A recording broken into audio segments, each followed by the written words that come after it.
पाकिस्तान के खिलाफ सेना का एक्शन शुरू हो गया है।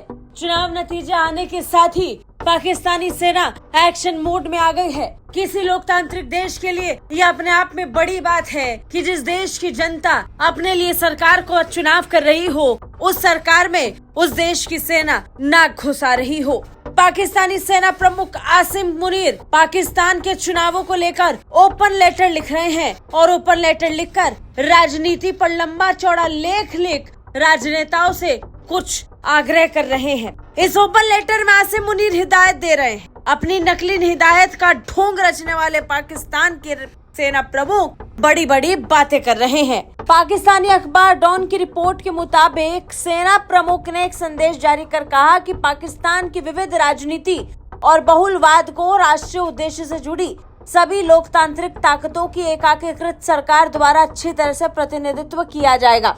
चुनाव और लोकतंत्र पाकिस्तान के लोगों की सेवा करने के साधन है, न कि खुद की सेवा के लिए। राष्ट्र को स्थिर हाथों में होना चाहिए। अराजकता और ध्रुवीकरण की राजनीति से आगे बढ़ना चाहिए। चुनाव जीत और हार की शून्य योग प्रतियोगिता नहीं है, बल्कि लोगों के जनादेश को निर्धारित करने की एक कवायद है। आसिम मुनीर ने आगे कहा कि राजनीतिक नेतृत्व और उनके कार्यकर्ताओं को स्वार्थ से ऊपर उठना चाहिए। शासन करने और लोगों की सेवा करने में प्रयास का समन्वय करना चाहिए, जो शायद एकमात्र तरीका है लोकतंत्र को कार्यात्मक और उद्देश्यपूर्ण बनाने का।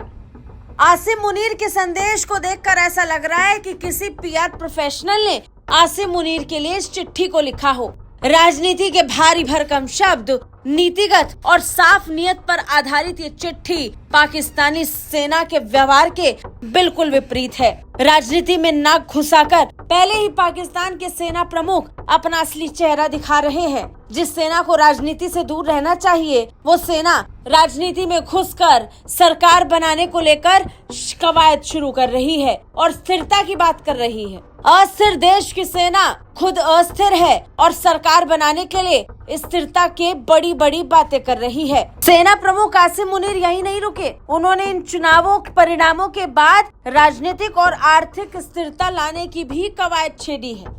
बता दें, पहले ही पाकिस्तान के चुनाव परिणामों को आने में देरी लग रही है। इतना वक्त लोगों को अपने वोट डालने में नहीं लगा जितना वक्त पाकिस्तान में चुनाव आयोग के अधिकारियों को वोट गिनने में लग रहा है। अब तक भी पूरी तरीके से चुनाव परिणामों की घोषणा नहीं हुई है, लेकिन घोषणा से पहले ही अलग अलग पार्टियां अपनी अपनी दावेदारी सरकार बनाने के लिए पेश कर रही हैं। नवाज शरीफ और इमरान खान पहले ही अपनी तरफ से सरकार बनाने को लेकर इच्छा जाहिर कर चुके हैं और इन सब के बीच में बिलावल भुट्टो अपने नंबर का इंतजार कर रहे हैं। ब्यूरो रिपोर्ट, भारत तक।